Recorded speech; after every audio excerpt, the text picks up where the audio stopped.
ठीक है। तो अभी मैं यहाँ पर जो सबसे पहले लेता हूँ यहाँ पर एक लेयर में मैंने लिया एक न्यू लेयर और मैंने लिया एक शेप लेयर।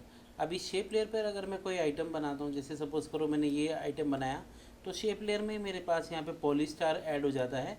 और उसके बाद अगर मैं देखता हूँ यहाँ पर पॉलीस्टार के बाद यहाँ पे मेरे पास राउंड रेक्टेंगल शेप है। तो देखो ये दोनों यहाँ पर अलग अलग पैरामीटर्स में ऐड हो गई हैं। बट मैं चाहता हूँ कि जो भी मैंने शेप बनाए हैं उस शेप के अंदर ही कोई इनमें से कोई एक शेप ऐड हो जाए। वो शेप मुझे कहाँ से मिलेंगी? वो यहाँ से मिलेगी। तो जैसे सपोज़ करो मैंने पॉलीस्टार लिया, तो पॉलीस्टार अब कहाँ पर आ गया? वो रेक्टेंगल के अंदर आ गया, मतलब it's a part of rectangle का ग्रुप है। ठीक है। तो इस तरीके से भी हम शेप्स के अंदर शेप्स बनाते हैं। तो वो तरीके से भी आप यहाँ पे काम कर सकते हैं। ठीक है। तो अब मेरे पास यहाँ पर सबसे पहले मैं लेता हूँ यहाँ पे लेयर में। तो अभी मैं इस शेप के ऊपर चलता हूँ और मैंने यहाँ से जो भी शेप्स बनाए हैं कंट्रोल और शिफ्ट करके यहाँ से थोड़ा सा बड़ा किया। अब यहाँ पर मेरे पास सबसे पहले आती है पॉलीस्टार्स में कुछ प्रॉपर्टीज़ हैं। सबसे पहले प्रॉपर्टीज़ ये है आपके पास रिवर्स पाथ डायरेक्शन ऑन, के हमारे पास दो चीज़ें होती हैं। जैसे कि सपोज़ करो आपके पास आप चाहे फ़ोटोशॉप में हो या कहीं पर भी हो, तो आप जब कोई चीज़ बनाते हो यहाँ पर, तो उसका एक शुरुआत जहाँ से करते हो और एक उसका एंड होता है। तो इसको ज़ीरो बोलते हैं, इसको वन बोलते हैं। तो इसको रिवर्स करने के लिए, नंबरिंग को रिवर्स करने के लिए मैं इसको एंड बना सकता हूँ और इसको फर्स्ट बना सकता हूँ। तो वही चीज़ यहाँ पर है। ठीक है। तो अभी मैं दिखा दूँगा आपको। तो यहाँ पर सबसे पहले मेरे पास पॉलीस्टार में मैं पाथ में आ जाता हूँ। पाथ में यहाँ पे स्टार के अंदर मेरे पास पॉलीगॉन्स है। मैं इसको यहाँ पर चेंज कर सकता हूँ। फर्स्ट शेप मेरी क्या है, मैं यहाँ से भी इसको नंबर ऑफ़ पॉइंट्स बढ़ा दूँगा। तो ये देखो आपके पास इस टाइप की शेप्स मिलेंगी। ये शेप्स बहुत ज़्यादा आपके पास डिपेंड करती हैं। अगर आप मोशन ग्राफिक्स करते हो, सबसे ज़्यादा मॉर्फिंग का ही काम इसमें हम परफॉर्म करते हैं। तो यहाँ पर जैसे मैंने स्टार लिया, तो स्टार में मेरे पास पॉइंट्स हैं, आप नंबर ऑफ़ पॉइंट्स बढ़ा सकते हो यहाँ पर। इसमें मैंने सपोज़ करो यहाँ पर ये इसका स्ट्रोक्स ऑफ कर दिया है, ये मैंने इसका स्ट्रोक्स यहाँ से ऑफ किया है। ठीक है। और ये स्टार है मेरे पास, स्टार में इसका इनर रेडियस मैंने बढ़ा दिया और इसका आउटर रेडियस भी यहाँ से बढ़ा दिया। ठीक है। और यहाँ पर मैं चाहता हूँ, ये मेरे पास एक बन गया। बनने के बाद यहाँ पर कंट्रोल वाई, आज मैं एक लेयर ले रहा हूँ, न्यू लेयर, शेप लेयर। और यहाँ पर मैंने लिया आज एक सॉलिड लेयर। तो सॉलिड लेयर में मैंने कोई भी कलर जो भी आपको डालना है यहाँ पर डाल दो आप। यहाँ पर मैंने सॉलिड लेयर का कलर डाल दिया। और अब सॉलिड लेयर का बाय डिफ़ॉल्ट ये जो इतना जो आ रहा है पाथ, वो क्यों आ रहा है? क्योंकि मैंने क्या काम किया है कि जो मैंने लास्ट टाइम पे आफ्टर इफेक्ट्स में कुछ सेटिंग्स किया होगा, वही सेटिंग्स यहाँ पर आ रही है। तो या तो आप यहाँ पर इसको फिट करना चाहते हो, तो ऑल्ट कंट्रोल एफ आप यहाँ पे प्रेस करोगे, तो वो आपके पूरे स्क्रीन पर फिट हो जाएगा, फिट टू स्क्रीन हो जाएगा। अदरवाइज़ अगर आप ये भी नहीं करना चाहते हैं और आप यहाँ पे कंट्रोल वाई इसका शॉर्टकट है, तो आपके पास ये ऑप्शन है मेक कॉम साइज़, यहाँ से आप इसको कर सकते हो। और अगर आपको अपने मर्ज़ी से कोई साइज़ चाहिए तो आप यहाँ पे पहले ही डिफ़ाइन कर दीजिए। तो ये मेरे पास यहाँ पे ओके हो गया। ओके को मैंने नीचे लिया। अब है मेरे पास ये स्टार। तो अभी मैं क्या काम करूँगा, सबसे पहले मैंने यहाँ पर ये वाला जो लेयर है सॉलिड लेयर, तो मैंने इफ़ेक्ट्स में गया, इफ़ेक्ट्स में सॉरी लेयर में सॉलिड सेटिंग्स में मैं एक कलर में आ गया। सॉरी, कैंसिल करना एक बार। लेयर में सॉलिड सेटिंग से मैं कलर में आ गया। यहाँ से मैं इसका कोडिंग कॉपी कर लूँगा ताकि मुझे प्रॉब्लम्स ना हो आगे सेलेक्ट करने में। तो मैंने ये कलर लिया और इस कलर के फिल में गया और वही कलर मैंने यहाँ पर पेस्ट कर दिया।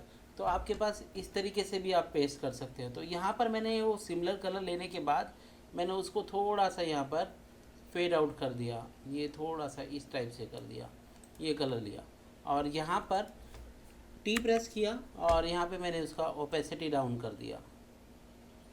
ठीक है। तो आप देखोगे इस तरीके से आपको एक ओपेसिटी मिल रही है। और यहाँ पर मेरे पास जो स्ट्रोक्स का जो कलर है, एक्चुअल में वो जो कलर है वो कलर मुझे यहाँ पर स्ट्रोक्स को बंद रखना है।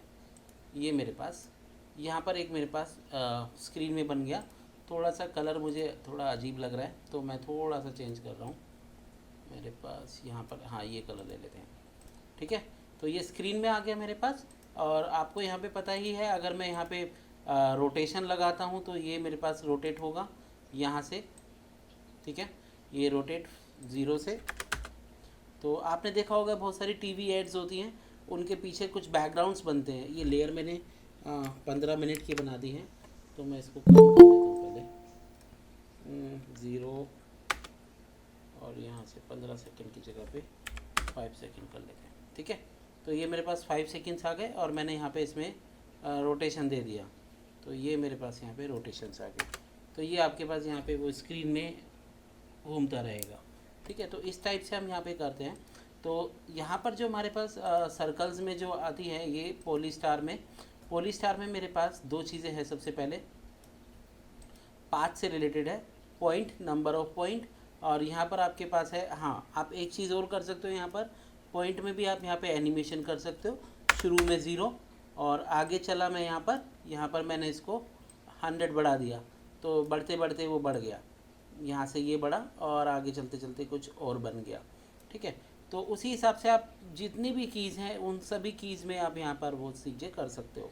उसके बाद यहाँ पर एक चीज़ और है, ये बहुत ज़्यादा हम कहने के लिए बहुत नॉर्मल ऑप्शंस हैं, बट इन्हीं नॉर्मल ऑप्शंस को अगर आप देखोगे ना, तो जैसे फेसबुक है, फेसबुक में रेक्टेंगल शेप नहीं चलती है, वो बिल्कुल हार्ड एजेस हैं उसकी, जो ये वाली है, ठीक है। और बहुत सारी कंपनीज़ में क्या होता है कि जो होता है बिल्कुल राउंडेड शेप्स होती हैं, तो इन सब पे वो डिपेंड करते हैं राउंड कैप चाहिए या किस टाइप का चाहिए, ठीक है। तो यहाँ पर मेरे पास है इनर राउंडनेस, तो ये मैंने इनर का जो राउंडनेस है ये बढ़ा दिया, तो शेप थोड़ा सा और मेरे पास अलग ही टाइप का, एक देखो फ्लावर बन गया। जो फ्लावर आप इलस्ट्रेटर में बनाने जाओगे वो इजीली यहाँ पर भी बन जाएगा, ठीक है। तो ज़रूरी नहीं है हर चीज़ के लिए मुझे वहीं पर ही जाना है। तो मैंने यहाँ पे ट्रांसफॉर्म में इसका पॉलीस्टार का ट्रांसफॉर्म लिया और इसको स्केल किया, तो ये मेरे पास 2D शेप्स के फ्लावर बन गए। यहाँ पर आप अगर राउंडनेस बढ़ाते हो थोड़ा सा और, तो देखो और डिज़ाइन बन गए। आपके पास डिज़ाइन ही डिज़ाइन है, डिज़ाइन ही डिज़ाइन है, मल्टीपल्स ऑफ डिज़ाइंस है। आप यहाँ से कुछ भी किसी भी टाइप के कुछ क्रिएटिव शेप्स ले सकते हो, ठीक है। तो एक तो ये तरीका है, उसमें ये रोटेशन हो गया। अब दूसरा मैं बता देता हूँ, एक यहाँ पर ये सबसे पहले आता है यहाँ पे ग्रेडियंट। बाय डिफ़ॉल्ट ऑफ है, मैंने ग्रेडियंट ऑन कर दिया, तो आप देखोगे ग्रेडियंट यहाँ पे स्ट्रोक्स के अंदर, स्ट्रोक्स अभी यहाँ पर आ रहा है मेरे पास, मैंने स्ट्रोक्स को थोड़ा सा बढ़ा दिया, तो देख लो आप यहाँ पर ये स्ट्रोक्स के अंदर वो ग्रेडियंट आ गया। अभी यहाँ पर जो ग्रेडियंट है, यहाँ पर आपके पास जो ग्रेडियंट है, मैंने एडिट ग्रेडियंट किया। यहाँ पर आप कलर यहाँ पर चेंज कर सकते हो, कोई भी कलर आपको यहाँ पे देना है, कोई और कलर ऐड करना है, मल्टीपल ग्रेडियंट्स आप यहाँ पे दे सकते हो, ठीक है। यहाँ से मैंने लिया, कितने भी आप यहाँ पे स्ट्रोक्स के अंदर कितने भी ग्रेडियंट आप यहाँ पर दे सकते हो। ग्रेडियंट टाइप अभी लीनियर है, मैं इस लीनियर को यहाँ पर ये बढ़ा लेता हूँ रेडियल, तो अब ये मेरे पास रेडियल आ रहा है, पूरे इस पर वो फैल रहा है। तो अब सेम चीज़ है ग्रेडियंट में, मेरे पास यहाँ पर है स्ट्रोक्स में, तो स्ट्रोक्स का जो ग्रेडियंट है उसको मैंने यहाँ पे बंद कर दिया। अब है मेरे पास फिल में मेरे पास यहाँ पर अलग अलग रूल्स हैं। यहाँ पर आप देखोगे मैंने फिल सिलेक्ट किया हुआ है यहाँ पर, तो फिल में आपके पास यहाँ पर मैं ऐड कर देता हूँ कुछ, तो ऐड करने के लिए मैंने यहाँ पे गया और यहाँ से मेरे पास फिर एक और यहाँ पर आता है ग्रेडियंट फिल, ठीक है। एक तो स्ट्रोक का फिल और एक ग्रेडियंट फिल, मैंने ग्रेडियंट फिल लिया, सेम ग्रेडियंट फिल यहाँ पर आपके पास आ गया। और इस ग्रेडियंट फिल में फिर से आप एडिट कर सकते हो, आप यहाँ पर कोई भी कलर, जैसे मैंने ये लिया और एक ये ले लेते हैं येलो, ठीक है, थोड़ा येलो ले लेते हैं, 2 कलर लिए, और यहाँ पर मैंने इसको फिल कलर का टाइप यहाँ पर लीनियर टू रेडियल कर दिया। तो यहाँ से हम इसको एक्सेस कर सकते हैं, ठीक है। तो आप देखोगे किसी शेप में आपका ये जो एंड पॉइंट है यहाँ पर, अगर आप यहाँ पे एंड पॉइंट पे की लगा देते हो, आप आगे जाते हो, तो वो जो एंड पॉइंट है उसको भी आप यहाँ पर एनिमेट कर सकते हो, दूर ले जा सकते हो। जो भी आपने कलर चाहिए वो कलर भी वहाँ पर एनिमेट होंगे, ठीक है। तो इस हिसाब से हम यहाँ पर मोस्ट प्रॉब्ली ये जो सेटिंग्स होती हैं, ये सेटिंग्स हमेशा वहीं पर सभी में फिल की और ग्रेडियंट की सेम रहती है शेप लेयर में, ठीक है। तो अभी मैं थोड़ा आगे चलता हूँ। तो ये तो है मेरे पास पॉलीस्टार के बाद मैं आता हूँ सेम यहाँ पर रेक्टेंगल पे, ठीक है। तो मैंने यहाँ पर एक रेक्टेंगल शेप ऐड कर लेते हैं, यहाँ से मैंने लिया और एक रेक्टेंगल शेप ऐड कर लिया, बाय डिफ़ॉल्ट यहाँ पर आ रही है। और यहाँ पर मैंने इसका साइज़ बढ़ा दिया, जो भी आपको, मैं एक न्यू ले लेता हूँ लेयर में इसको हटाते हैं यहाँ से, लेयर में न्यू लेयर, और मैंने यहाँ पे शेप लेयर लिया। इस शेप लेयर में मेरे पास यहाँ पर मैंने एक ये रेक्टेंगल लिया। इस रेक्टेंगल को मेरे पास यहाँ पर आता है राउंडनेस, ठीक है। आपको यहाँ पे दो चीज़ें पहले ही दी हुई हैं, एक राउंडनेस और एक ये वाला, तो आप इसी से ही दोनों काम ले सकते हैं, बना के चल सकते हैं, ठीक है।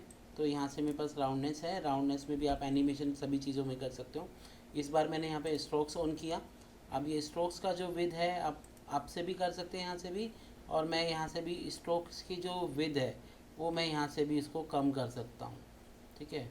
स्ट्रोक्स में कंपोजिट, स्ट्रोक्स विड्थ, इन सभी चीज़ों को आप एनिमेट कर सकते हो। अब स्ट्रोक्स मेरे पास दो तरीके से यहाँ पर है।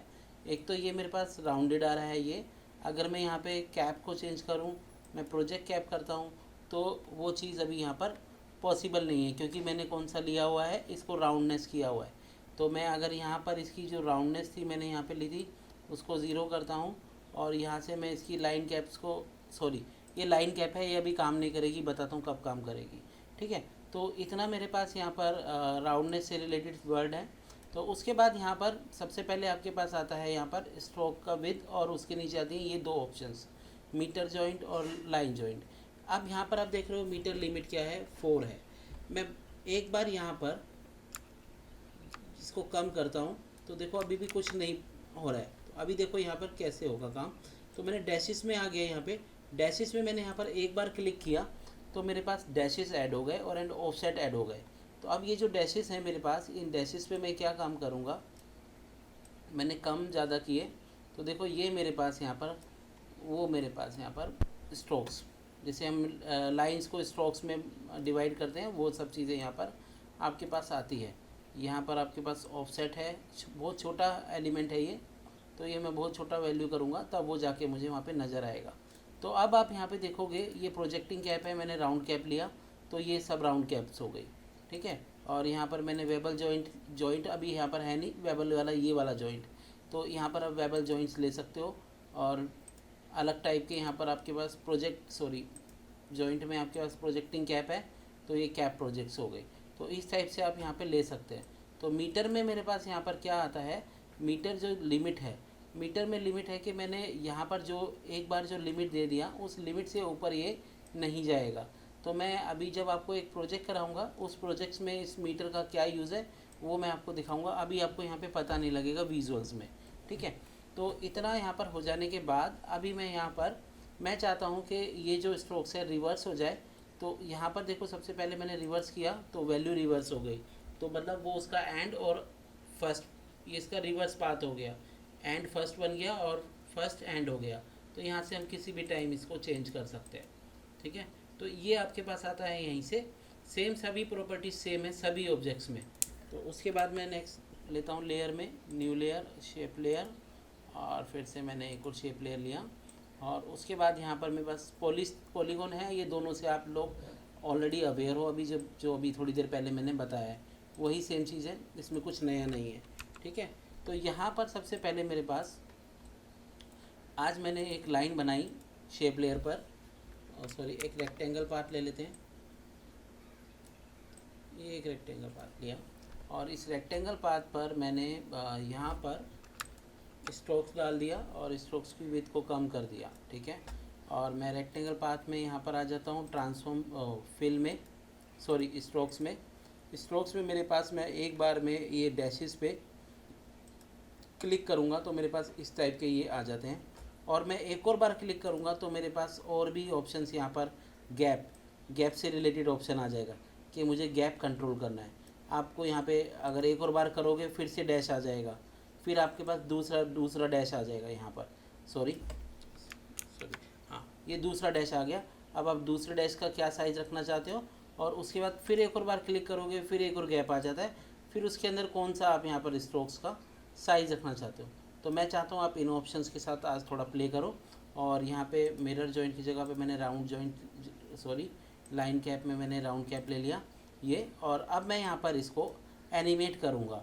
तो मेरे पास यहाँ पे सबसे लास्ट में ऑफसेट है, और मैंने यहाँ तक इसको दे दिया ऑफसेट में कुछ वैल्यू दे दिया। तो ये आपके पास स्क्रीन में चलते रहेंगे, ठीक है। आप देखो ये चलते रहेंगे। अब आपको जिस भी तरीके से थोड़ा एनिमेशन चाहिए तो वो एनिमेशन आपके पास यहाँ से कर सकते हो। तो ये यहाँ से मैं डैशेस पे काम करते हैं हम इस तरीके से, ठीक है। तो शेप लेयर में एक तो ये था। आप शेप लेयर की कुछ और प्रॉपर्टीज़ हैं उसके अकॉर्डिंग मैं अब आपको यहाँ पे बता रहा हूँ, ठीक है। तो अब सबसे पहले फिर से मैंने एक न्यू लेयर शेप लेयर लिया यहाँ पर, और इस शेप लेयर पर मैंने यहाँ पर सपोज़ करो मैंने एक ये बनाया, ठीक है, और यहीं पर एक शेप ऐड हो गई, और फिर मैंने यहाँ पर एक ये बना लेते हैं, दो शेप्स हो गई मेरे पास, और ये भी है और वो भी है। तो अभी आप देख रहे हो ये दोनों के ओवरलैप हो रहे हैं। अब मैं चाहता हूँ दो शेप से मिलकर, जैसे इलस्ट्रेटर में होता है ना, ब्लेंड हो जाती है दो शेप से, हम करते हैं इलस्ट्रेटर में। आपको पता है ना इलस्ट्रेटर में वो जो आप पाथ फाइंडर, आप लोगों को पता है पाथ फाइंडर इलस्ट्रेटर में?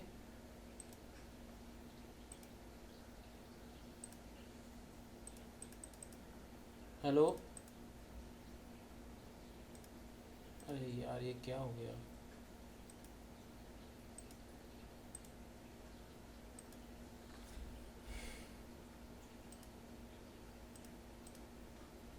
कर देता हूँ, ठीक है। तो इस तरीके से आप यहाँ पर ये सब चीज़ें अलग अलग शेप्स पे ले सकते हैं। तो ये तो था यहाँ पर शेप लेयर से रिलेटेड। तो शेप लेयर से रिलेटेड कुछ और भी प्रॉपर्टीज़ हैं, तो मैं फिर से एक और बार शेप लेयर ले लेता हूँ, और यहाँ पर मैंने फिर से एक कोई शेप लिया ये, और अब मैं यहाँ पर आ जाता हूँ प्रॉपर्टीज़ के ऊपर। तो ये 5 प्रॉपर्टीज़, फर्स्ट सेकंड थर्ड और फोर्थ, ये आपको पता ही है। फिल आपको पता है कि हमें कोई फिल करना है तो फिल कलर हम लेते हैं। स्ट्रोक्स हमारे पास इससे रिलेटेड होता है। ग्रेडियंट फिल क्या है कि इसके अंदर ग्रेडियंट फिल करने के लिए स्ट्रोक्स, ग्रेडियंट स्ट्रोक फिल्स क्या है, हम जब लाइन के अंदर स्ट्रोक्स फिल करते हैं। तो ये जब मैंने आपको शुरू में बता ही दिया है। उसके बाद अभी जो मैंने बताया है वो बताया है आपके पास ये मर्ज पाथ, ठीक है। जो हम 2 से 3 या 4 शेप्स को यहाँ पे मर्ज करते हैं तो हम यहाँ पर ये मर्ज पाथ लेते हैं, ठीक है। उसके बाद यहाँ पर मेरे पास आता है ऑफसेट पाथ। ऑफसेट पाथ क्या काम करता है कि आप जैसे कोई आपने आइटम बनाया और आप चाहते हो कि उसका अमाउंट बढ़ जाए, बट शेप का जो एक्चुअल साइज़ है यहाँ पे आप देखोगे, तो यहाँ पे मैं दिखा देता हूँ आपको। एलिप्स पाथ में आप देखोगे साइज़ अभी उसका, अगर मैंने यहाँ पे 100 लिया है, ये 100, और यहाँ पे मैंने इसको भी 100 किया, ठीक है। और यहाँ पे अमाउंट है, इसको मैंने अभी 0 रखा है, ठीक है। ये मेरे पास 100 है, इसको भी 100 ही करना पड़ेगा, ठीक है। ये 100 किया। तो यहाँ पर अब मेरे पास जो मैंने यहाँ पे लगाया हुआ है ये आपके पास अमाउंट का, अगर मैं इसको बढ़ाता हूँ तो ये जो साइज़ है लेयर का वो फ्रीज़ रहेगा, ठीक है, वो बढ़ेगा नहीं, वो उतना ही रहेगा। तो यहाँ पर हमारे पास इस तरीके से हम किसी, जैसे अगर हम कुछ बनाते हैं या कुछ देखो एक चीज़ बता देता हूँ आपको, इस पर एक एनिमेशन करके दिखा देता हूँ। हम बहुत सारे ट्रांजिशन इफ़ेक्ट्स बनाते हैं इस तरीके के, तो दिखाता हूँ कैसे बनाते हैं। एक छोटा सा एग्जांपल देता हूँ। तो यहाँ पर मैंने सपोज़ करो कोई मेरे पास डेस्कटॉप पर कोई इमेज ले लिया मैंने। सपोज़ करो ये मेरे पास एक इमेज है, और इस इमेज को मैंने यहाँ पे कंट्रोल ऑल्ट F प्रेस करके मैंने यहाँ पे उसको वो कर दिया है फिट टू स्क्रीन। और यहाँ पर मैंने एक लेयर लिया, न्यू लेयर, और मैंने यहाँ पर एक शेप लेयर लिया, और मैंने यहाँ पे डबल क्लिक किया तो मेरे पास यहाँ पर एक एलिप्स आ जाता है। इस एलिप्स पर मैंने यहाँ पर 0 और 0, सॉरी पहले लिंक हटा देता हूँ, 100 कर देते हैं, ठीक है। ये 100 है मेरे पास, और मैंने क्या काम किया यहाँ पर, इसको पकड़ा और फर्स्ट फ्रेम पे मैंने यहाँ पे 0 किया, और मैंने यहाँ पे इसको क्लिक किया, और आगे चलते हैं यहाँ पर, और मैंने इसको 100 कर दिया, ठीक है। तो यहाँ पर ये मेरे पास 100 पे मैंने इसको इतना बड़ा कर दिया। अब मैं चाहता हूँ ये बड़ा ना हो, बस ये इसी जगह पर इसकी ये साइज़ इनलार्ज हो जाए। तो उसके लिए मैं क्या काम करूँगा, यहाँ पे सिलेक्ट करूँगा। सिलेक्ट करने के बाद यहाँ पर मैंने पाथ ऑफसेट लिया। पाथ ऑफसेट पे मैं यहाँ पर आ गया, मैक्सिमम जो अमाउंट है उसका यहाँ पे 10 है, तो मैंने शुरू में इसका 0 कर दिया, और यहाँ पे मैंने अमाउंट पे क्लिक की लगा दी। और उसके बाद मैं आगे जाता हूँ। आगे जाके मैंने पाथ से ही वो पूरे को बाहर लेके गया, ठीक है। ये तो इससे क्या आपके पास होगा कि सपोज़ करो आपके स्क्रीन में एक वीडियो चल रही है, ये वीडियो चल रही है, और मैं चाहता हूँ एक इसके ऊपर दूसरी वीडियो ओवरलैप हो जाए। तो अब मेरे पास सपोज़ करो मैंने कुछ और लिया यहाँ पर आपके पास, हाँ ये लिया मैंने, और इसको मैंने इसके ऊपर रख दिया यहाँ पर, ठीक है। और ये ऑलरेडी ही मेरे स्क्रीन में सेट है, ठीक है। अब मैं चाहता हूँ कि अब ये जो इमेज है ये इस सर्कल के अंदर रिप्रेजेंट होकर आए मेरे स्क्रीन के ऊपर। तो मैं क्या काम करूँगा, यहाँ पर इन दोनों को सिलेक्ट कर लूँगा यहाँ पर, ठीक है। Ctrl+Shift+C, मैंने एक प्रीकॉम बना दिया और इसको मैंने T1 ट्रांजिशन 1 कर दिया, ठीक है। आप यहाँ पर भी कर सकते हो वो काम। तो मैंने यहाँ पे T बना दिया और मैं अंदर गया। अंदर जाने के बाद जस्ट सिंपली मैंने इसको प्रेस किया, F4 किया, और यहाँ पर मैंने उसमें अल्फ़ामेट कर दिया। तो जो मेरे पास जो इमेज है वो वहीं से दिखाई देगी, ठीक है। अब मैं चाहता हूँ एक फंडा और चाहता हूँ, मैंने इसको Ctrl+D किया एक और बार लेयर को ऊपर, ठीक है। हाँ Ctrl+D एक और बार किया, अरे यार, ठीक है, ठीक है। Ctrl+D मैंने एक और बार किया यहाँ पर, और इस Ctrl+D पर मैंने क्या काम किया, इसका फिल ऑफ कर दिया, ठीक है। और यहाँ पे मैंने इसको कुछ कलर दे दिया, रेड कलर दे दिया, और जस्ट स्ट्रोक्स का विड्थ बढ़ा दिया। तो अब ये जो स्ट्रोक्स है उसके साथ साथ आएगा ये। तो देखो यहाँ पर, अब यहाँ पे मेरा काम हो गया, और फर्स्ट कॉम पे मैं आ जाता हूँ यहाँ पर। तो आप ये चाहते हो वो वीडियो आपको इस सेकंड से दिखाई दे, तो जस्ट आप सिंपली सा उसे पीछे रख दोगे, और यहाँ पर आप जैसे ही यहाँ पर अब ज़ीरो करेंगे हम, देखो उसके बाद वो वहाँ पे चलनी शुरू हो गई। तो इस टाइप के हम वहाँ पर ट्रांजिशंस वगैरह इफ़ेक्ट्स लगाते हैं, ठीक है। तो यहाँ से हम शेप लेयर से ट्रांजिशंस भी बताते हैं। तो मैं आगे आपको कुछ टेक्निक्स बताऊँगा ट्रांजिशंस के, आप अपने मैनुअल ट्रांजिशंस कैसे बना सकते हो, ठीक है। यहाँ तक कोई क्वेश्चन है तो आप लोग पूछ सकते हो। आपको दिख रहा है ना अभी प्रॉपर सभी कुछ? यस सर आपकी दिख ठीक रहा है, है। आगे चलते हैं, ठीक है। तो यहाँ पर आपके पास ऑफसेट से रिलेटेड आपको पता लग गया ऑफसेट से क्या कहते हैं। तो अब मैं थोड़ा सा और आगे आ जाता हूँ, ठीक है। यहाँ से मैंने इसमें फिल कलर लिया ये। उसके बाद यहाँ पर मेरे पास ऑफसेट के बाद यहाँ पर आता है मेरे पास पकर बैलेट। तो जैसे अगर हमें कोई मॉर्फिंग टाइप का कुछ इफ़ेक्ट्स करना है तो हम इस टाइप से भी उसमें कर सकते हैं, ये एनिमेशन, ठीक है ना। थोड़ा डांसिंग टाइप का आप यहाँ पे अलग अलग टाइप से कुछ अलग अलग यहाँ से भी आप बना सकते हो कि आपके जो पार्टिकल्स हैं वो इसमें आए। अब मैं दिखा देता हूँ कैसे आएंगे, ठीक है। तो यहाँ पर आपको सपोज़ करो मैंने यहाँ पर एक एनिमेशन डन किया। मैं एक सर्कल से शुरू करता हूँ, ये मुझे थोड़ा अच्छा नहीं लग रहा है, ठीक है। मैंने एलिप्स हटा दिया और मैंने यहाँ पे सर्कल लिया। अब इस सर्कल में सबसे पहले मैंने क्या काम किया, इसको मैंने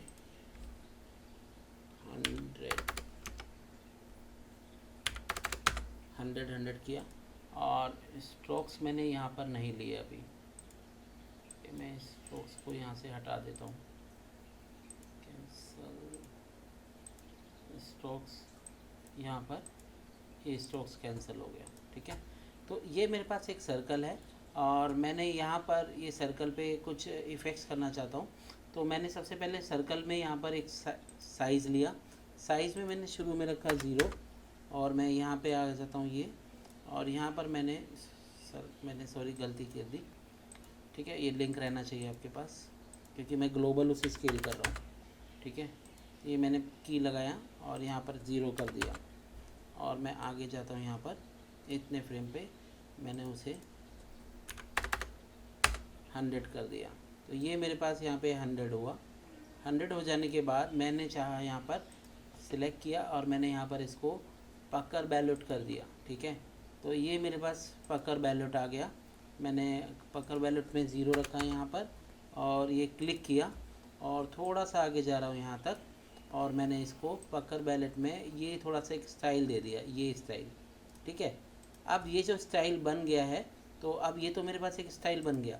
अब मैं क्या करता हूँ, मैंने इस स्टाइल को यहाँ पे रख दिया, ठीक है। और यहाँ पर आप देखोगे ये स्टाइल भी बन रख दिया मैंने। अब मैं चाहता हूँ यहाँ पर ये अलग अलग स्क्रीन में अलग अलग जगह पर ये मेरे पास ये वाली जो शेप्स है वो शेप बनकर आए। तो यहाँ पर जो ये जो मेरे पास बन गया है, बनने के बाद यहाँ पर मैंने इसमें लगा दिया रिपीटर नेक्स्ट। तो जैसे ही मैंने रिपीटर लगाया, रिपीटर आता है मेरे पास बाय डिफ़ॉल्ट 3 वैल्यूज़ में। रिपीटर क्या करता है कि जो आपने काम किया होगा उन सभी शेप्स में वही एनिमेशन को रिपीट करेगा मल्टीपल टाइम आपके स्क्रीन पर। ठीक है, तो मैं यहाँ पे रिपीटर की पहले नंबर ऑफ़ कॉपीज़ ले लेता हूँ। ये मेरी फाइनल पोजीशन है। तो रिपीटर में नंबर ऑफ़ कॉपीज़ हैं, मैंने नंबर ऑफ़ कॉपीज़ ले लिया। यहाँ पर आप बढ़ा लो, यहाँ पे इसको भी आप एनिमेट कर सकते हो, कॉपीज़ को भी आपको जैसे करना है। ठीक है, और मैंने पास यहाँ पर रिपीटर में यहाँ पे मेरे पास ऑफसेट आता है कि आपको सेंटर में कहाँ पे रखना है। तो अभी तो मैंने फ़िलहाल 0 पे ही रखा है। और नीचे अगर आप यहाँ पर देखते हो, रिपीटर में आता है इसका ट्रांसफॉर्म पोजीशन पॉइंट। पोजीशन अभी इस टाइम पर 0 है। तो जैसे ही मैं यहाँ पर इस पोजीशन को यहाँ से बढ़ाऊँगा तो ये मेरे पास अलग अलग जगह पर ये मेरे पास यहाँ पर आ गए। तो कितने रिपीटर है मेरे पास? 1 2 3 4 5 6 7 8। तो मैं यहाँ पर रिपीटर 8 ले लेता हूँ। ठीक है ना, एक्स्ट्रा लेने की ज़रूरत नहीं है। उसके बाद ये रिपीटर मैंने लगा दिया। अब मैं चाहता हूँ डाउन में मुझे रिपीटर चाहिए। तो अब मेरे पास यहाँ पर मैंने सिलेक्ट किया, फिर से एक और रिपीटर लगा दिया। अब सेकंड रिपीटर क्या काम करेगा, वो इसको कॉपी करेगा। तो मेरे पास जो सेकंड रिपीटर है उसमें भी मैंने यहाँ पर देखते हैं कितने चाहिए हमें। सॉरी, ये अभी उस डायरेक्शन में जा रहा है। तो सबसे पहले मैं क्या काम करूँगा, रिपीटर के जो एक्सिस है, एक्सिस में इसको यहाँ से 0 करूँगा और यहाँ पर इसको 100 कर दूँगा। ठीक है, तो अब ये नीचे की तरफ आएंगे, ये देखो। तो यहाँ पर ऑलमोस्ट आपके पास देखते हैं कितना आपके पास चाहिए। यहाँ पर मैंने इसको बढ़ा दिया पैटर्न के हिसाब से। मेरे पास यहाँ पर आप जितना मर्जी ले सकते हो। यहाँ पर मैंने इसको कम कर दिया। यहाँ पर मेरे पास 1 2 3 4 5 6 है यहाँ पर। तो मैंने यहाँ से इसको 6 ले लिया। ठीक है, ये इतना मैंने ले लिया। तो आपके पास पूरे स्क्रीन में देखो एक शेप बनकर आएगी। ये यहाँ पर ये शेप बनी। अब इस शेप के बाद मैं चाहता हूँ, जैसे ही ये शेप बन गई, इस शेप के बाद ये जो वीडियो, इसके पीछे सपोज करो एक वीडियो चल रही है और इन ये जो स्टार्स हैं, इस स्टार्स के पीछे में कोई और वीडियो चले। तो उसके लिए मैंने रिपीटर को तो यहाँ पर ऑफ़ किया। तो अब इसी टाइम पर मैंने यहाँ पर लगा लिया आपके पास ये ऑफसेट। कहाँ पे गया? ऑफसेट। ठीक है ना, ऑफसेट को फर्स्ट में मैंने यहाँ पे 0 रखा है। ठीक है, और मैंने यहाँ पे क्लिक किया और मैं कुछ आगे जा रहा हूँ। यहाँ पर एक मिनट मैं चेक कर लूँ ज़रा, ये सेट रिकॉर्डिंग चल रहा है नहीं चल रहा है। अरे यार, ये क्या हो जा रहा है? हाँ, रिकॉर्डिंग चल रहा है। ठीक है, हाँ ठीक है। तो उसमें क्या है मेरे पास,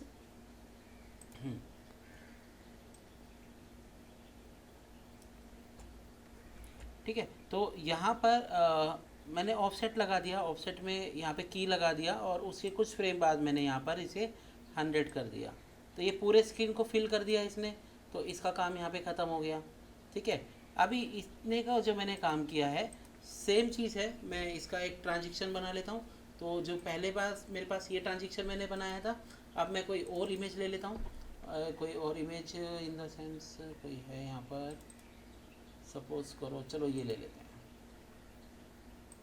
ठीक है, और मैं एक और ट्रांजेक्शन बना रहा हूँ, T1 है। अब मैं यहाँ पे कंट्रोल N करके T2 बना रहा हूँ। नहीं, वो मैंने लिया था कहीं पर, सॉरी, मैंने यहाँ पे लिया था। इसी को कंट्रोल K करके मैंने इसको T2 बना दिया। ठीक है, ट्रांजेक्शन 2 हो गया मेरे पास। ठीक है, और यहाँ पर मैंने ये जो इमेज है ये डाल दिया और मैंने इसको यहाँ पे रखा। अब यहाँ पर आपको एक चीज़ बना के रखनी है। जैसे मैंने लास्ट टाइम में बताया था कि यूज़र्स को ये ट्रांजेक्शन के बारे में नहीं पता है। बिल्कुल फ्रेश लोग आपका ये फ़ाइल खरीदेंगे, जैसे फ़ॉरेन में हो गए, कोई भी हो गए, तो वो लोगों को क्या चाहिए, वो सिंपल अपना फ़ोटो, जैसे उनका बर्थडे का कोई क्लिप्स है या कोई वीडियो है या फ़ोटो है, वटेवर, कोई सोशल मीडिया का कोई ऐड है, वो चाहते हैं सिर्फ यहाँ पर प्लेस करें। तो वो इन सब चीज़ों में वो परेशान ना हो। तो उसके लिए मैं क्या काम करूँगा, सबसे पहले मैंने Ctrl+Shift+C कर दिया और मैंने यहाँ पर लिख दिया ऐड।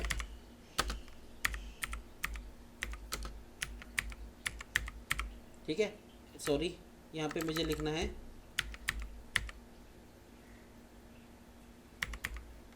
वीडियो टाइटल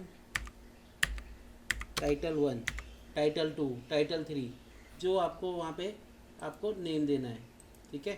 तो इस तरीके से आप वहाँ पे यूज़र को दोगे और इसके मूव वाले ऑल एट्रीब्यूट्स आप यहाँ पर बना दोगे। तो अब आपके पास यहाँ पे देखो एडिट में यहाँ पर वीडियो टाइटल 1 आ गया।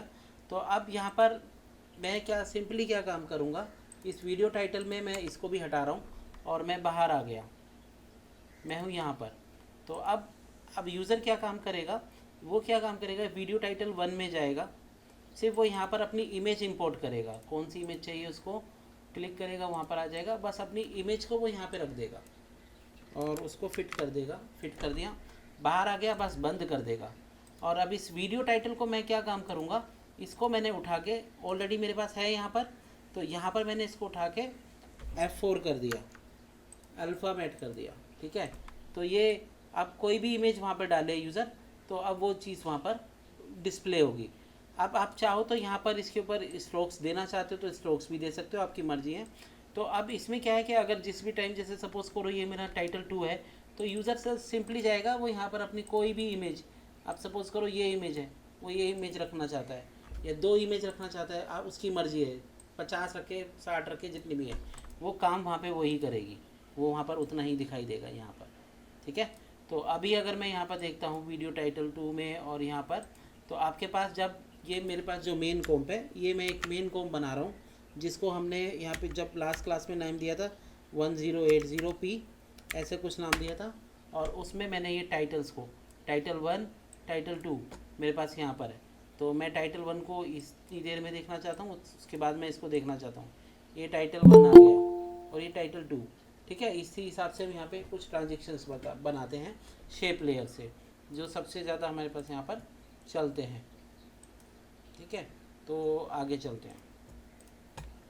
उसके बाद यहाँ पे कंट्रोल N किया, फिर से मैंने शेप लेयर लिया, शेप लेयर में फिर से मैंने यहाँ पर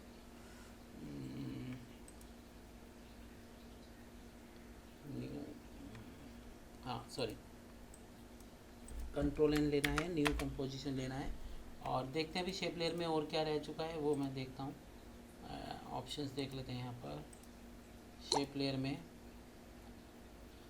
राउंड कॉर्नर रिपीटर हो गया, राउंड कॉर्नर आपको पता ही है, एक ट्विस्ट है और पकर बैलूट है, और ये सब चीज़ें हैं, ये मैं बता देता हूँ ये क्या होती है, ठीक है। अब जैसे सपोज़ करो आपने कुछ यहाँ पे बनाया और यहाँ पर आप जाते हो, इसमें ट्रिम पाथ है, जैसा ही ट्रिम पाथ हम पाथ को काटते हैं, वैसा ही हम यहाँ पर शेप को भी काट सकते हैं, ठीक है। तो ये हमारे पास ट्रिम पाथ के कुछ ऑप्शंस है, जहाँ से हम ट्रिम पाथ में इनको चेंज कर सकते हैं, ठीक है ना। पोजीशन आप इसकी कहीं भी रखोगे तो वो ट्रिम पाथ आपको इसी तरीके से लगेगा, ठीक है। ये बिल्कुल सेंटर में नहीं घूमता है, ये आपके पास फर्स्ट से जाता है और सेकंड पे जाता है। तो इसको अगर आपको वैसे करना है तो आपको एक मैनुअल वैसा एनिमेशन करना पड़ेगा, काउंटडाउन वाला, ठीक है। तो उसके बाद यहाँ पर ये ट्रिम पाथ है, जैसा पाथ पे काम कर रहा है वैसे यहाँ पे काम कर रहा है।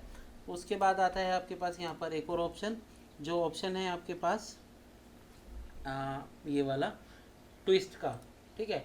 ट्विस्ट यहाँ पर क्या है, क्योंकि ये तो राउंड शेप है, तो यहाँ पे ट्विस्ट आपको इस तरीके से, जैसे दूरदर्शन का लोगो नहीं देखा आपने, वो मिल जाता है। यहाँ से आप ट्विस्ट में एनिमेशंस वगैरह कर सकते हो, कोई भी लाइन है, लाइन को भी ट्विस्ट बना सकते हो अलग अलग टाइप से। जैसे यहाँ पे मैंने हटा दिया और यहाँ पर लेयर, न्यू लेयर, एक और शेप लेयर लिया और इस शेप लेयर पे मैंने कोई लाइन बना दिया, और इस लाइन पे मैंने alt fill off, sorry select करो, ऑल्ट फिल ऑफ, और यहाँ से मैंने ऑन किया और यहाँ पर मैं आ जाता हूँ ट्विस्ट पे, ठीक है। ट्विस्ट पे मेरे पास यहाँ पर है और ये मैंने यहाँ से इसको ट्विस्ट कर दिया। तो ये मेरे पास यहाँ पर आप इस भी तरीके से, जैसे आपने ये बनाया, आप देखो आप इस तरीके का भी एक बना सकते हो आपके स्क्रीन पर।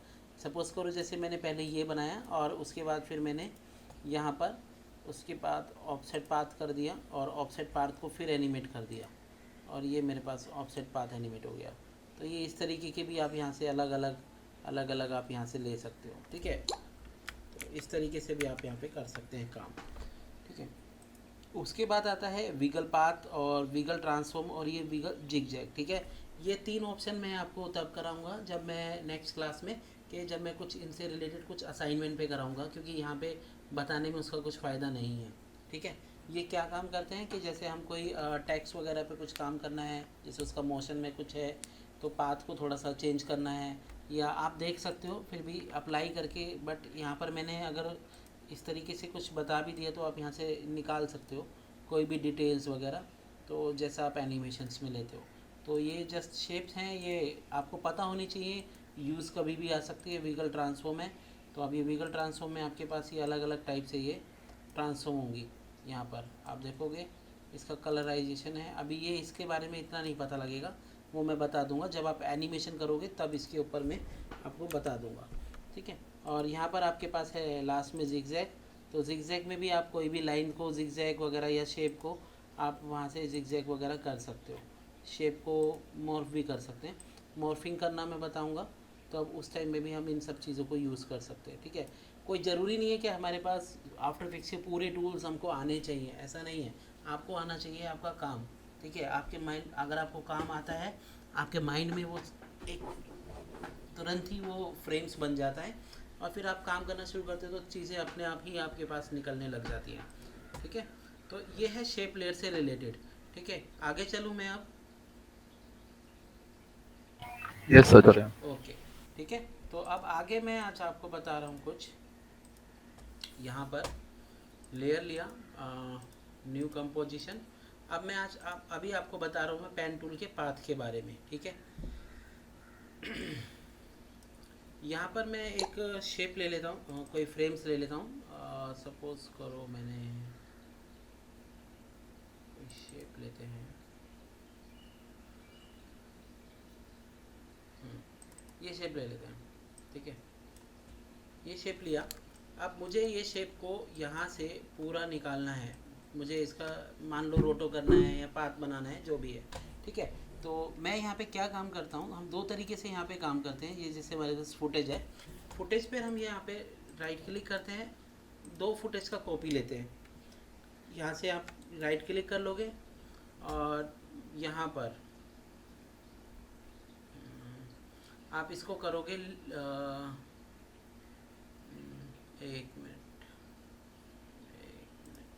डबल क्लिक करेंगे, डबल क्लिक, ठीक है। तो आपके पास यहाँ पे लेयर स्टाइल में आ जाती है वो लेयर, और इसको आप यहाँ पे रखोगे और ये आपके पास है फाइनल, ठीक है। हम जब रोटोस्कोपिंग करते हैं या कुछ करते हैं, और जैसे किसी चीज़ को हम यहाँ पे काम कर रहे होते हैं और हमको प्रॉपर उसका रिजल्ट देखना है विदाउट डिस्ट्रैक्टिंग वायर फ्रेम्स, ठीक है। तो उस चीज़ के लिए मैंने यहाँ पे क्या काम किया, यहाँ से मैंने वायर फ्रेम ऑफ कर दिया, और अब आप देखोगे यहाँ पर मैंने पहला पेन टूल लिया है। पेन टूल से मैं इस शेप पे एक मास्क बनाऊंगा। तो देखो यहाँ पे मैंने कैसे किया, ये क्लिक किया और यहाँ पे मैंने क्लिक किया। उसके बाद मुझे यहाँ पे राउंडनेस चाहिए, ठीक है। बहुत लोग क्या काम करते हैं, यहाँ पे क्लिक करते हैं और ऐसे बनाते हैं, ठीक है।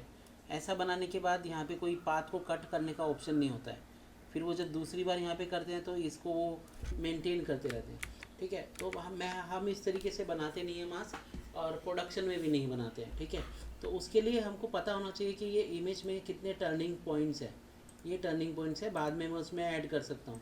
तो मैंने इसमें टर्निंग पॉइंट्स ऐड कर दिए, ठीक है। यहाँ पर भी ऐड किया और यहाँ पे ऐड किया, एक यहाँ पे ऐड किया, और मैं यहाँ पे आ जाता हूँ, एक यहाँ पे रखा ये, और एक यहाँ पर, ये यहाँ पे आ गया, ठीक है। मैं आपको इतना ही कट करके दिखा रहा हूँ, आप ये पूरा ले सकते हैं, आपकी मर्ज़ी है। पेन टूल का थोड़ा प्रैक्टिस हो जाएगा आप लोगों का, ठीक है। तो मैं सिंपली उसके बाद यहाँ पर आ जाता हूँ, यहाँ पे सीधा मैं यहाँ से कट कर रहा हूँ। तो यहाँ पर जब मैं कट करूँगा तो यहाँ पर आप जो जो भी पॉइंट बना रहे हो उसको कम और ज़्यादा अप एंड डाउन एरो से आप यहाँ पे कर सकते हो, साइड एरो से, अप एंड डाउन एरो से, और शिफ्ट के साथ करोगे तो वो 10-10 पिक्सल्स में मूव होगा, ठीक है। तो यहाँ पर मैंने इसको रखा ये, और यहाँ से फिर से मैंने एक और ये लिया, थोड़ा सा बड़ा वैल्यू लिया। यहाँ पे इमेज का क्वालिटी ज़्यादा अच्छा नहीं है, तो मैंने इसको यहाँ पे रख दिया, थोड़ा साइड किया, यहाँ पे रखा, यहाँ पे राउंडनेस लिया, ये राउंड हुआ, और मैंने यहाँ पे लिया, ठीक है। एक पॉइंट यहाँ पे रखा, ठीक है। इतना वो आप कर देख लेना, मैंने यहाँ पे इसको ऑफ कर दिया। तो जो मैं यहाँ पे काम करूँगा वो रिज़ल्ट मुझे यहाँ पे नज़र आएगा, ठीक है। और हम हमेशा जब भी मास्किंग में कुछ काम करते हैं तो आपको गड़बड़ होगा हमेशा। क्यों? क्योंकि आपको क्या करना पड़ेगा, यहाँ पे कंट्रोल के करके ना बैकग्राउंड कलर जो है आपका, उसको आप जो ये जो ग्रे है ना, बीच वाला ग्रे यहाँ पे रखना, तो ही वो आपको पता लगेगा कि वहाँ से वाइट पिक्सल्स तो नहीं आ रहे हैं और ब्लैक पिक्सल्स तो नहीं आ रहे हैं। ठीक है, मैंने वाई फ्रेम इसलिए यहाँ पे ऑफ़ किया था इस लेयर पर, यहाँ पर ये, ताकि मुझे यहाँ पे वाई फ्रेम ना दिखाई दे। तो अब ये मेरे पास छोड़ दिया मैंने। छोड़ने के बाद अब मेरे पास यहाँ पर मैंने सिलेक्ट किया जहाँ जहाँ पे मुझे स्मूथनेस चाहिए। ठीक है, तो मुझे स्मूथनेस चाहिए इन पॉइंट्स पे। ठीक है, तो मैंने सिर्फ वही पॉइंट सिलेक्ट किए और उसके बाद आप यहाँ से पेन टूल में आपके पास कन्वर्ट वर्टेक्स टूल, ये सिलेक्ट करके आप वहाँ पे उसको ये स्मूथ बना सकते हो। तो देखो बिल्कुल परफेक्ट शेप आ गई यहाँ पर, बस मुझे हल्का सा फाइन ट्विक करके अंदर करना है। ठीक है, तो ये जो चीज़ है आप यहाँ से भी कर सकते हो। और बाय डिफ़ॉल्ट अब मेरे पास यहाँ पे ऑप्शन है, मैंने सिलेक्ट किया तीनों को, तीनों लेयर्स को यहाँ पे सिलेक्ट किया और इसको भी सिलेक्ट कर दिया। ठीक है, होल्ड और कंट्रोल आपको होल्ड करना है, बस क्लिक करोगे वो स्मूथ बन जाएगा, क्लिक करोगे वो हार्ड हो जाएगा। तो यहाँ से हम जो बिल्कुल स्मूथ जो मास्क बनाते हैं वहाँ से बनाते हैं। और मैंने फिर से ये वी प्रेस किया और मुझे ये इसको थोड़ा सा अंदर रखना है, तो मैंने ये अंदर रखा और यहाँ पे अंदर रखा। ठीक है, ये तो देखोगे आपके पास यहाँ पर ये नज़र आ रहा है पूरा प्रॉपर। तो ये मोशन ग्राफिक्स में अगर आपके पास कोई एलिमेंट आ गया कि आपको आपकी क्लाइंट ने कोई इमेज दे दी कि भाई मेरे को तो ये इमेज है, इसको वहाँ पे चाहिए, और वो उस इमेज को आपको यहाँ पे क्या करना है, उस इमेज को आपको यहाँ पर क्रॉपिंग करके लेकर आना है। तो आप फ़ोटोशॉप से क्रॉपिंग करोगे तो भी अलग है, तो यहाँ से भी क्रॉपिंग कर सकते हैं। यहाँ पर हम एनिमेशन वाली क्रॉपिंग करते हैं। तो यहाँ पर देखो आपके पास ये है, मुझे यहाँ पर एक राउंडनेस चाहिए था, वो मैंने शुरू में जानबूझ के यहाँ पर एक राउंड कर्व नहीं लिया था। क्यों नहीं लिया था? क्योंकि यहाँ पर क्या है, मेरे पास दूसरा ऐड वर्टेक्स पॉइंट टूल है, वो मुझे बताना है। ये सभी टूल्स को मैं यहाँ पे एक्सेस कर रहा हूँ। ठीक है, तो अभी मेरे पास सिलेक्शन टूल है। अब मैं ऑल्ट कंट्रोल होल्ड जो मेरे पास है, ये आपको देखो पेन टूल पे नॉर्मल रहने देना है। ऑल्ट कंट्रोल होल्ड पे ये जैसे ही मैं इसके पास लेकर आता हूँ, ऑल्ट कंट्रोल होल्ड छोड़ देना है। यहाँ पे मैंने इसको ऐड किया और मैंने इसको यहाँ पे रख दिया और ऑल्ट कंट्रोल डिलीट कर, ऑल्ट कंट्रोल प्रेस करके मैंने इसको राउंड बना दिया। तो इस तरीके से हम यहाँ पर लेते हैं। उसके बाद यहाँ पर जब आपके पास एज टू एज यहाँ पर हो जाती है, जैसे ये एज हो गई, तो इस एज में आपके पास देख रहे हो आप स्क्रीन से थोड़े से वाइट पिक्सल्स और आ रहे हैं, तो मुझे वो वाइट पिक्सल्स और कम करने हैं। तो मैंने यहाँ पर ये इस टाइप से आपका वहाँ पे जाता है। ठीक है, रोटोस्कोपिंग में। और यहाँ पे हमने यहाँ पे इसको फैदर दिया, ये मेरे पास इसका मैंने 1.0 का यहाँ पर फैदर दे दिया, तो ये मेरे पास फैदर आ गया। तो अभी अगर मैं यहाँ पर इस प्रोजेक्ट की एक और डुप्लीकेट लेयर लेता हूँ नीचे, और उस लेयर में से मैंने वो मास्क ऑप्शन हटा देता हूँ। ठीक है, और अभी मेरे पास ये वाली जो इमेज है, और नीचे से यहाँ पर आप देख रहे हो दो है मेरे पास, ये है और एक वो है। मैं यहाँ पे इसको स्विच और ये करके देखता हूँ। एक बार मैंने इसका क्या काम किया, सबसे पहले मैंने यहाँ पे एक इसका स्नैपशॉट ले लिया। ठीक है, और दूसरी बार मैंने इसका इस पूरे का स्नैपशॉट ले लिया, तो मेरे पास ये है मेरे पास दूसरी बार। तो अब ये मैंने ऑन कर दिया और अब मैं यहाँ पर इसको टॉगल करूँगा F5 से, तो ये देखो आपको दिखेगा। ठीक है, यहाँ पे आप देखोगे ये मेरे पास मास्क बिल्कुल परफेक्ट यहाँ से कट हुआ है। अभी ये यहाँ पे क्यों गड़बड़ क्यों होता है, हमें पता कैसे लगता है कि गड़बड़ है, तो वो चेक करने के लिए हम क्या करते हैं, यहाँ पर आप देखो, यहाँ पर मैंने सिलेक्ट किया और यहाँ से वो लेयर चली गई। तो मैंने इस लेयर पे किया था, डबल क्लिक किया तो वही लेयर आ गई। अगर ये लेयर पे ये जो मास्क है अगर थोड़ा सा भी अंदर होगा ना, ये यहाँ पर होगा, या सपोज़ करो यहाँ पर होगा, आपको यहाँ पे रियल तो दिख रहा है, ठीक से दिख रहा है, हाँ भाई अच्छा किया है। बट जब यहाँ पर हम F5 करके देखेंगे ना, यहाँ से मैंने इसका नया शॉट बना लिया, शॉट, और इससे आप टॉगल कर सकते हो जो F5 से मैं कर रहा था, और मैंने इसको ऑन किया तो आपको दिखेगा यहाँ पर जो आपका जो मॉडल है ना, वो श्रिंक करता हुआ नज़र आएगा, श्रिंक करता हुआ नज़र आएगा। तो वो चीज़ नहीं चाहिए। ठीक है, तो ये आपके पास पाथ को बनाने के ये 3-4 ऑप्शंस है। ठीक है, और अगर आपको पॉइंट यहाँ से डिलीट करना है तो यहाँ से भी आप इसको डिलीट कर सकते हो।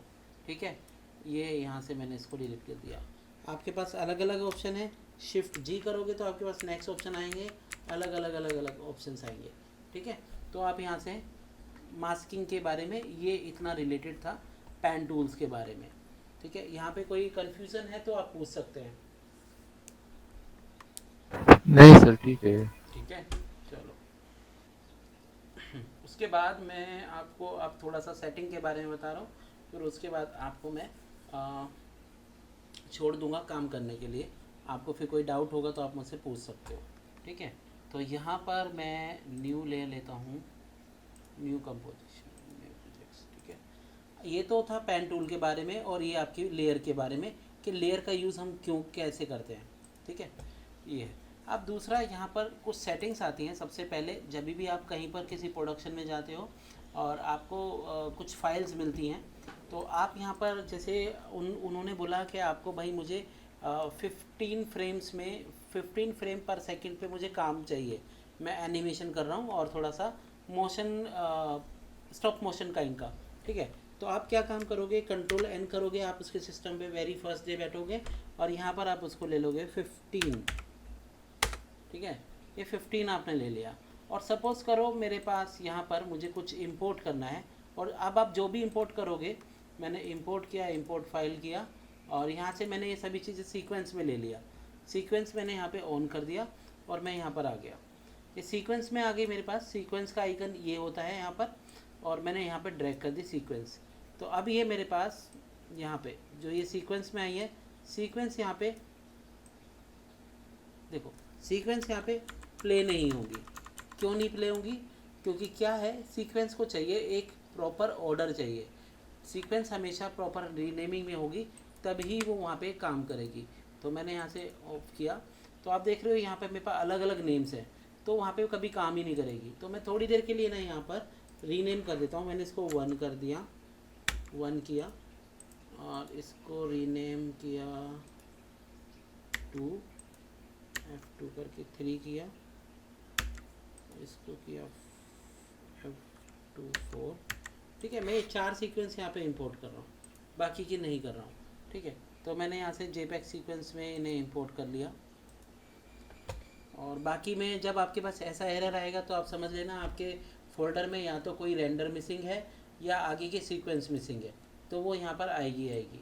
तो अब यहाँ पर जैसे ही मैंने लगाया, तो मैं थोड़ी देर पहले आगे प्ले करूँगा, तो उसके बाद वो चीज़ें वहाँ से प्ले ही नहीं होंगी, वो उसको वहाँ पे रीड कर रहा है। तो अब ये मेरे पास जो इमेज आ गई, ये इमेज तो आ गई है मेरे पास। अब मैं क्या चाहता हूँ, अब इसकी सेटिंग्स मुझे चेक करनी है। मैंने जो इंपोर्ट की है फुटेज, वो फुटेज में यहाँ पे दिखा रहा है 1 सेकंड की इतनी है। अब मैं चेक करना चाहता हूँ ये फुटेज मैंने कितने उस पर इंपोर्ट की है। मैंने यहाँ पे राइट क्लिक किया, और यहाँ पर आपके पास ये जो इंपोर्ट की जो सेटिंग्स है, यहाँ पे आप देखोगे, एडिट पे जाओगे, एडिट में आपके पास यहाँ पे 1 मिनट, हाँ, एडिट में प्रेफरेंस पे है, जनरल में, और यहाँ पे इंपोर्ट सेटिंग्स है। ठीक है, इंपोर्ट अभी भी वो किसके हिसाब से कर रहा है, इंपोर्ट सेटिंग्स वो 24 के हिसाब से कर रहा है, ना कि वो 15 सेकंड के हिसाब से कर रहा है, जो कि आपने कॉम्प में लिया हुआ है। तो सबसे पहले आपको सेटिंग्स कहाँ पे चेंज करनी है, वो यहाँ पे चेंज करनी है। अगर आप किसी नई सेटिंग्स पे काम कर रहे हो, जब आप सीक्वेंस पे काम कर रहे हो, तो हमेशा आपको, चाहे आप आज भी बैठे हो, फिर कल बैठ रहे हो, और आपको पता है कि हाँ मैंने तो लिया था, आपके पीछे अगर किसी ने कोई और सेटिंग की होगी तो वो उस सेटिंग्स को फॉलो करेगा। तो ये आपको हमेशा मेक श्योर रखना है कि आपको यहाँ पर कितने सीक्वेंस पे आप काम कर रहे हो, वो पहले से ही करना है। तो ये जनरल सेटिंग्स है, जनरल सेटिंग्स में अंडू आते हैं 32, पाथ पर पॉइंट है, ये इसका ऑप्शन है, मैं बताऊंगा इसका क्या ऑप्शन आता है। ये हमारे पास रोटोस्कोपिंग में यूज़ होता है। ठीक है, उसके बाद ये डिस्प्ले है, आप नो मोर देन, इससे ज़्यादा डिस्प्ले, 15 सेकंड से ज़्यादा का कोई डिस्प्ले आप नहीं देखना चाहते हो। ये कुछ अलग अलग ऑप्शन है, बट इनसे कोई आपका कुछ लेने का कोई इतना खास मतलब नहीं है। अगर आप चाहते हो यहाँ पे मोशन पाथ है, मोशन पाथ नहीं देखना चाहते हो तो मोशन पाथ भी आप यहाँ से हटा सकते हो। इंपोर्ट का सेटिंग्स तो आपको पता ही है। यहाँ पे आउटपुट है, आउटपुट आपके पास जितना भी है, जो ये है यूज़ डिफ़ॉल्ट फाइल नेम और फोल्डर, जो आपने का जो आप यहाँ पे नेम देते हो डिफ़ॉल्ट, वही नेम यहाँ पर आएगा। ठीक है, अगर आप यहाँ पे चाहते हो कि कुछ वीडियोस में सेगमेंट सीक्वेंस ऐड, मतलब इतने इतने की जो फाइल्स हैं, अगर आप चाहते हो कि आपकी वीडियो 2 घंटे की है और 2 घंटे को आप वीडियो में उसकी फाइल्स बनाना चाहते हो इतने इतने सेगमेंट्स पर, जैसे कि आपने 700 सेगमेंट्स, 700 फाइल्स बनानी, और मैं यहाँ पे उसका मैं 10 फाइलें बनाना चाहता हूँ या 50 फाइलें बनाना चाहता हूँ, तो वो मैं यहाँ से ऐड कर सकता हूँ। बट इनको ऑप्शन को आज तक हमने तो कभी यूज़ किया नहीं है और ये हमारे लेवल पे इसकी नीड ही नहीं थी, ठीक है। उसके बाद आपके पास यहाँ पे ग्रिड्स एंड गाइड्स, जो भी आप यहाँ पे गाइडलाइंस लेते हैं, ग्रिड का कलर लेते हो, ग्रिड का कलर जो आप यहाँ पे देख रहे थे अभी थोड़ी देर पहले का लास्ट प्रोजेक्ट्स में, ये मेरे पास ग्रिड का कलर है, ये ग्रिड का कलर, वो आप यहाँ से कोई भी आप यहाँ पे प्रेफरेंस सेटिंग्स में यहाँ पे आप आ जाओगे ग्रिड्स एंड गाइड्स, ठीक है। यहाँ से कोई भी कलर आप यहाँ से चेंज कर सकते हो। मुझे रेड कलर का चाहिए, तो जब आप ओके करोगे तो ओके ही वो वहाँ पर रेड कलर का आएगा, ठीक है। तो यहाँ पर ये इस तरीके से आपके पास यहाँ पर आता है। तो गाइड्स का ऑप्शन क्या होता है यहाँ पे, जैसे कंट्रोल मैंने आर किया है, यहाँ पर आपके पास ये गाइड्स के ऑप्शंस है। ये जो लाइंस होती है जो हम अलाइनिंग करते हैं जिससे, ठीक है। तो ये आपके पास यहाँ पे मैंने रूलर भी बोल सकते हो आप इसको, इसका कलर चेंज करना है तो आप यहाँ से सेम चीज़ है, कोई दिक्कत नहीं है, आप यहाँ पर चेंज कर सकते हो, ठीक है। ये आपके पास ग्रिड्स एंड गाइड्स आ गए, ठीक है। उसके बाद यहाँ पर लेबल्स आते हैं। लेबल्स में आप जैसे चाहते हो, आपको चाहिए भाई ये जो आफ्टर इफेक्ट्स के जो कलर्स हैं ना बहुत पकाऊ कलर हैं और मुझे मेरे हिसाब से कोई अपना कलर चाहिए, तो आप अपने हिसाब से यहाँ पे कोई भी कलर डिफाइन करोगे, वो कलर आपको मिलेगा। देखो उस दिन मैं एक लेयर को वाइट कलर देना चाह रहा था, बट वो वाइट कलर मुझे नीचे मिला नहीं था, ठीक है। तो वो मैंने आपको बोला था, मैं बाद में बताता हूँ। तो यहाँ पर आप कोई भी कलर ले सकते हो, जैसे सैंडस्टोन कलर है, इस सैंडस्टोन कलर को मैंने यहाँ पे वाइट दे दिया और ओके कर दिया। तो नेक्स्ट टाइम पे जब ये मैं यहाँ पे लेयर को लूँगा तो यहाँ पर आप सैंडस्टोन करोगे तो उसको वो वाइट कलर ही मिलेगा, ठीक है। कोई डाउट है यहाँ तक आप लोगों को? नहीं सर। ओके, ठीक है। उसके बाद मैं कहाँ था, एडिट में, प्रेफरेंस में, जनरल्स में, ठीक है। ये आ गया आपके पास, लेबल्स हो गया, मीडिया डिस्क चेस। हाँ, आप आपके सिस्टम में ये जो मैक्सिमम डिस्क चेस जो है वो होगा, जैसे 5 होगा, 6 होगा, ज़्यादा होगा, वो आप अपने हिसाब से यहाँ पर बढ़ा सकते हो, बट आप बढ़ाना मत, क्योंकि क्या होता है इसके लिए जैसे कि अगर आपके प्रोजेक्ट्स में नीड ही नहीं है तो आप उसको छेड़ने का ज़रूरत नहीं है। तो यहाँ पर मैंने इसका जो मैक्सिमम जो ये बाय डिफ़ॉल्ट है, मैं इसको यहाँ से बढ़ा भी सकता हूँ। अगर आपके पास उतनी ज़्यादा रैम्स है तो आप ले सकते हो, ठीक है। उसके बाद यहाँ पे जो डेटाबेस है वो चूज़ फोल्डर, जो भी आपके पास जाएगा रोमिंग इसके अंदर जाएगा, जो भी आप बाय डिफ़ॉल्ट जो भी जब तक काम आपका पूरा नहीं होगा वो इसी में रहेगा। तो यहाँ से आप जैसे चाहते हो कि आपके सिस्टम्स में आपको आफ्टर इफेक्ट्स को रिफ़्रेश करना चाहते हो, जो इसकी प्रोग्रामिंग फाइल्स में सी ड्राइव्स में कुछ फाइलें पड़ी हुई हैं, तो उनको आप यहाँ से क्लीन कर लो, या आप क्या काम करो, जो आप टेम्परेरी फाइल डिलीट करते हो ना, वो वहीं से भी चली जाती है, ठीक है। उसके बाद यहाँ पे वीडियो प्रीव्यू है। Video preview computer monitor only है। यहाँ पर अलग अलग है कि अगर आप चाहते हो कि इस टाइप का कोई आपके पास डिवाइस है तो आप उस पर भी ले सकते हो। ये न्यूज़ चैनल्स वगैरह में आपको मिलते हैं इस टाइप के डिवाइस, ठीक है। उसके बाद यहाँ पे अपीयरेंस है। अपीयरेंस में आपको जो भी कलर चाहिए, ब्राइट चाहिए, डार्क चाहिए, ये उसी कलर में चलेगा।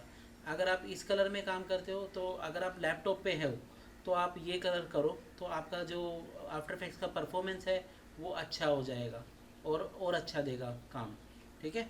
तो यहाँ पे आपके पास अलग अलग है इफेक्ट्स, कलर लेवल है, ऑटो सेव्स है। ऑटो सेव यहाँ पे हर 20 मिनट्स में होता है अगर आप इसको ऑन करते हो, बट हमको ये ऑन करने की आदत ही नहीं है, क्योंकि मैं अभी आपको बताता हूँ हम कैसे सेव करते हैं फाइल्स को, ठीक है। उसके बाद है मल्टी प्रोसेसिंग। मल्टी प्रोसेसिंग क्या है कि अब मेरे पास मेरे सिस्टम में 2 CPU हैं। अगर मैं चाहूँ कि मेरी जो रेंडर है वो मल्टी फ्रेम्स में यहाँ पर रेंडर लगाए, तो मैं यहाँ पे मल्टी प्रोसेसिंग ऑन कर दूँगा, ठीक है। तो मेरा जो सेकंड प्रोसेसर है वो भी इसकी रेंडरिंग में अपना वो दे देगा, मतलब जॉइंट हो जाएगा, ठीक है। उसके बाद यहाँ पे ऑडियो हार्डवेयर है। अगर आप साउंड डिज़ाइन का मुझे इतना नॉलेज नहीं है कि अगर आपने कोई ऑडियो ऐड किया हुआ है तो आप यहाँ पे ऑडियो डिवाइस भी यहाँ से कॉल कर सकते हो लगाने के बाद, ठीक है। और उसके बाद ऑडियो आउटपुट मैपिंग है। इसमें क्या है, लेफ़्ट और राइट, जहाँ पर आप ये WDM विंडो क्या बोलते हैं मुझे पता नहीं है, सॉरी, इसके बारे में साउंड का बिल्कुल इतना नॉलेज नहीं है, ठीक है। लेफ़्ट और राइट का है, ठीक है। तो यहाँ पर जो भी आपको एज अ मोशन ग्राफिक्स जो मिलता है, अगर आपका स्टूडियो अच्छा है तो साउंड जो आता है वो ऑलमोस्ट क्लाइंट के पास से ही आता है, ठीक है, क्योंकि वो किसी स्टूडियो में रिकॉर्ड करा के आपको साउंड देता है, ठीक है। तो ये है आपका इससे रिलेटेड काम, ठीक है। तो उसके बाद एक छोटा सा और काम है यहाँ पर। अब देखो यहाँ पर बार बार मैं एक फ़ाइल को सेटिंग करता हूँ। जैसे मैंने यहाँ पे ये किया, मैंने यहाँ पे रेंडर लगाया। ये रेंडर लगाने के टाइम पर, एक मिनट, रेंडर आएगा।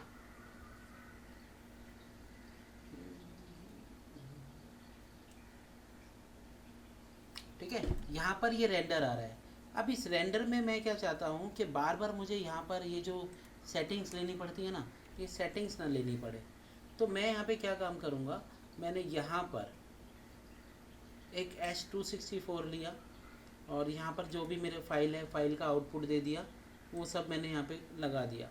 अब मैं चाहता हूँ बार बार वही सेटिंग्स यहाँ पर मेरे पास जो H264 है वो तो मेरे पास फॉर्मेट है, और यहाँ पे है रेंडर सेटिंग्स। दो सेटिंग्स है, रेंडर सेटिंग्स, आउटपुट सेटिंग्स। आप देखोगे यहाँ पर एडिट में आपके पास टेम्पलेट्स में आती है रेंडर सेटिंग्स। तो मैं पहले यहाँ पे, हम तो रेंडर सेटिंग्स है, वो तो रेंडर सेटिंग्स तो हम यहाँ पे बाय डिफ़ॉल्ट रहने देते हैं, जो हमारे पास रहती है करंट सेटिंग्स और इससे रिलेटेड। हम जो चेंज करते हैं वो चेंज करते हैं हम यहाँ पे आउटपुट मॉड्यूल में, जहाँ पर हमें आउटपुट चाहिए। तो यहाँ पे बाय डिफ़ॉल्ट सपोज करो यहाँ पे बाय डिफ़ॉल्ट यहाँ पर AVI था, जो भी था, अल्फ़ा ओनली जो भी था, ठीक है। तो मैंने यहाँ पर एक लेआउट रेडी किया, टेम्पलेट्स में मैं गया, आउटपुट मॉड्यूल में गया। आउटपुट मॉड्यूल में मेरे पास मैंने यहाँ पे एक न्यू लिया। न्यू में मैंने नेम दे दिया, सॉरी, पहले न्यू में मैंने यहाँ पर नेम दिया माई सेटिंग लिख दो, या माई फाइनल रेंडर, जो जिस भी नाम से आप उसको जान सकते हो, ठीक है। और उसके बाद यहाँ पे एडिट में आओगे। एडिट में आपके पास यहाँ पे आप पहले से ही उसे डिफाइन कर दो H264, और आपको यहाँ पे जो भी सेटिंग चाहिए, ऑडियो ऑन चाहिए, ऑडियो ऑन रहेगा। और वो सेटिंग्स आपको चाहिए बार बार यहाँ पर आपको कम रेजोल्यूशन में भेजनी है क्लाइंट्स को, तो कम रेजोल्यूशन में करके रख दो। यहाँ पे इसका नेम चेंज कर दो कि भाई ये माई फाइनल यहाँ पे लिख दो, लो रेजोल्यूशन लिख दो आप, ठीक है, लो रेज लिख दो। तो लो रेजोल्यूशन की सेटिंग्स हो गई और आपने यहाँ पे ओके कर दिया, ठीक है। अब जब आप यहाँ पर नहीं हो, ये मैंने यहाँ से इसको डिलीट कर दिया। अब आप नेक्स्ट टाइम पे जब भी कभी आप यहाँ पे रेंडर लगाओगे तो आप यहाँ पर आ जाओगे। आप सिंपल से अपनी जो सेटिंग्स थी ना, वो सेटिंग्स कौन सी की थी मैंने, लो रेज, तो लो रेज कर दूंगा। और अगर मैं इसकी सेटिंग्स यहाँ से खोल के देखता हूँ तो देखो ऑलरेडी वही सेटिंग्स ओपन है, वही सेटिंग्स ओपन है, वही सेटिंग्स ओपन है। तो आपको बार बार सेटिंग्स करने का भी नीड नहीं है, ठीक है। क्लियर हुआ? तो आप यहाँ पे किसी का भी बना सकते हो। मैं कभी ये सेटिंग्स बनाता नहीं हूँ, क्योंकि इसलिए नहीं बनाता हूँ क्योंकि अलग अलग फॉर्मेट्स होते हैं। तो अभी क्या होता है कि अगर हम एक बार में अगर ये थोड़ा सा सेटिंग्स ले लेते हैं, जैसे बहुत ज़्यादा फाइलें लगानी है रेंडर, तो अब तो हम ले सकते हैं। अदरवाइज़ सिंगल में लेने में थोड़ा सा आपको क्या रहता है कि आप जैसे स्टूडेंट लेवल पे हो तो आपको अच्छे से पता रहेगा, रेंडर सेटिंग्स में हर बार आप कुछ नया देखते हो, इसलिए, ठीक है। तो यहाँ पे मेरे पास सेटिंग्स हम यहाँ से चेंज करते हैं। उसके बाद यहाँ पे जब आपको लगता है आपका आफ्टर इफेक्ट्स थोड़ा सा लैगिंग कर रहा है या कुछ कर रहा है, तो आप कंपोजिशंस में यहाँ पर आओगे, एडिट में आपके पास यहाँ पे पर्ज है, पर्ज ऑल मेमोरीज। तो यहाँ पर क्या होगा, जितनी भी उसकी जो हिस्ट्री जो होगी आपकी, वो सारी हिस्ट्री आपके पास यहाँ से चली जाएगी। सेम ऑप्शन आपके पास फोटोशॉप में भी है, इलस्ट्रेटर में भी है, कि जैसे अगर आपका फोटोशॉप करते करते हैंग हो जाए तो आप वहाँ पे उसकी एडिट में जाके उसकी मेमोरी को पर्ज कर सकते हो, तो आपके पास यहाँ पर ये अच्छे से वो चलेगा।